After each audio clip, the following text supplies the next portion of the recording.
This is a war that should have never happened. It's a war the Russians tried repeatedly to settle on terms that were very, very beneficial to Ukraine and us. The major thing they wanted was for us to keep NATO out of the Ukraine. The big military contractors want to add new countries to NATO all the time. Why? Because then that country has to conform its military purchases to NATO weapon specifications, which means certain companies, Northrop Grumman, Raytheon, General Dynamics, Boeing, and Lockheed, get a trapped market. In March of 2022, we committed $113 billion. Just to give you an example, we could have built a home for almost every homeless person in this country. We then committed another $24 billion since then, 2 months ago, and now President Biden's asking for another $60 billion. But the big expenses are going to come after the war, when we have to rebuild all the things that we destroyed. Mitch McConnell was asked, can we really afford to spend $113 billion to Ukraine? He said, don't worry. It's not really going to Ukraine. It's going to American defense manufacturers. So he just admitted it's a money laundering scheme.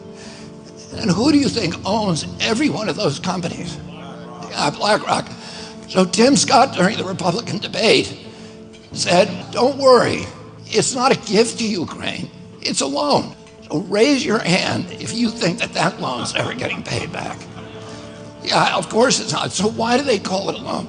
Because if they call it a loan, they can impose loan conditions. And what are the loan conditions that we impose on? Number one, an extreme austerity program, so that if you're poor in Ukraine, you're going to be poor forever. Number two, most important, Ukraine has to put all of its government-owned assets up for sale to multinational corporations, including all of its agricultural land, the biggest single asset in Europe. In Ukraine, there's been 1,000 years of war fought over that land. It's the richest farmland in the world. It's the breadbasket of Europe. 500,000 kids almost, Ukrainian kids, have died to keep that land as part of Ukraine. They almost certainly didn't know about this loan condition. They've already sold 30% of it. The buyers were DuPont, Cargill, and Monsanto. Who do you think owns all of those companies? Yeah, BlackRock. And then in December, President Biden gave out the contract to rebuild Ukraine. And who do you think got that contract? BlackRock. So they're doing this right in front of us.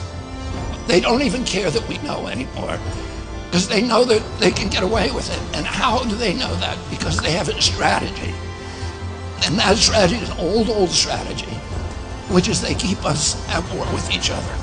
They keep us hating on each other. They keep the Republicans and Democrats fighting each other, black against white, and all these divisions that they sow.